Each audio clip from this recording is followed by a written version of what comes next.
At Sony Electronics, I'm the business manager for our LED products for North America, and we are focused on trying to deliver the highest value to our customers.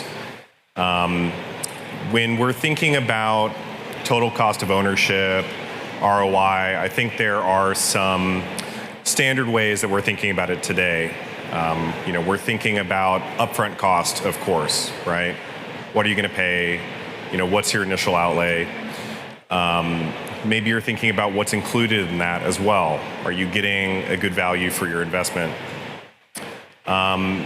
Additionally, you may be thinking about the utility that you have in this product. Is it going to be able to do what you want it to do and maybe more, right?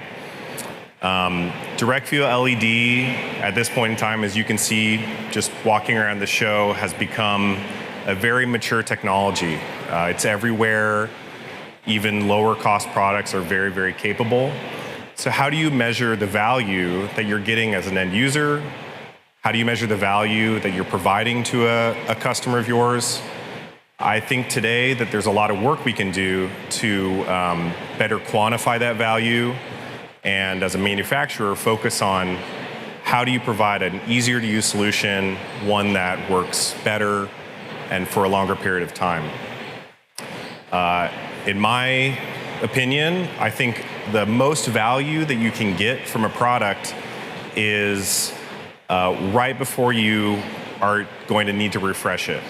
Do you still feel great about the product you're using, about the initial investment that you made?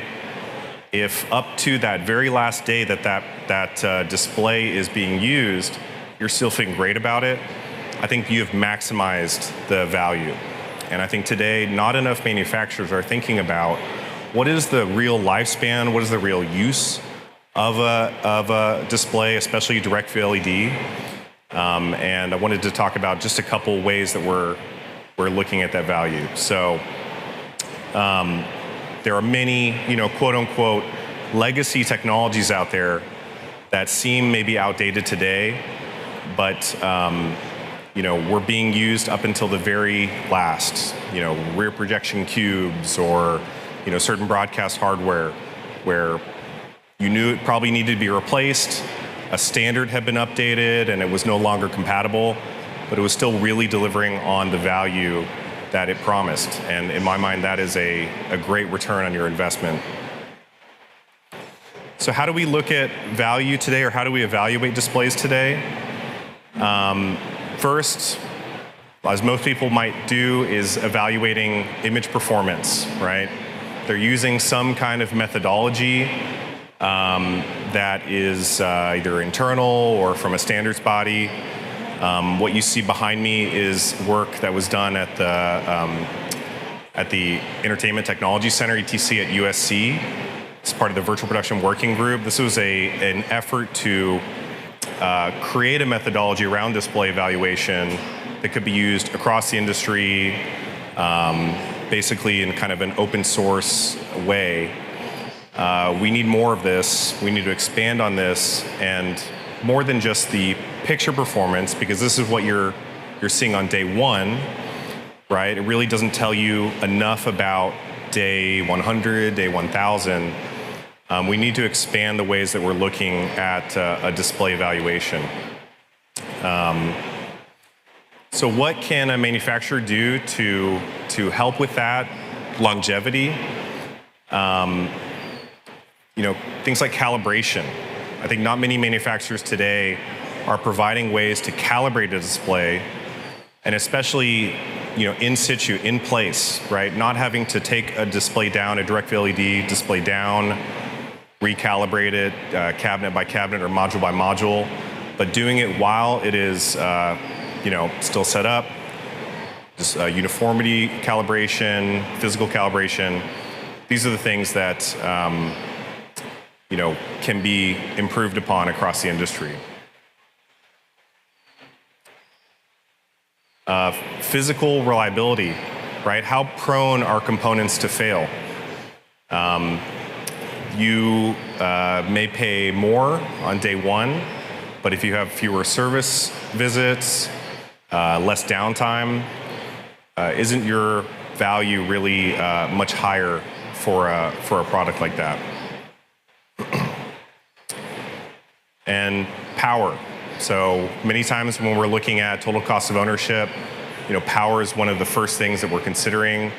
Lower power, of course, maybe means a lower electrical bill at the end of the year. But it's also about wear on components, how much heat, which is directly related to the amount of power a display draws, how much they're wearing components, leading to changes in calibration, changes in performance. This is definitely part of where the total cost of ownership comes into play. So again, more efficient power components, they may be a little bit more expensive, but if they're going to lead to less downtime, better performance overall, a lower cost over time, I think it's a good investment. So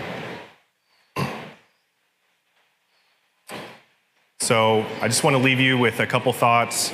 Who is evaluating the LED purchase decision? Are you doing it in your organization? Or are you working with your partner to do it?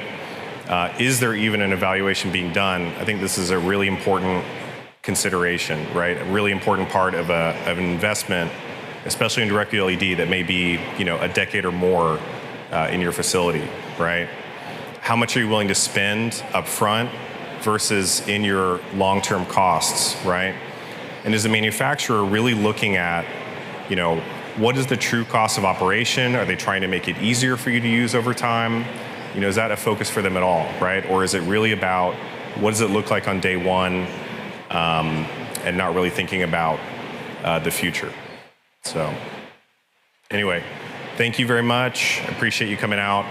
And I think we can take any questions if you have them. So thank you.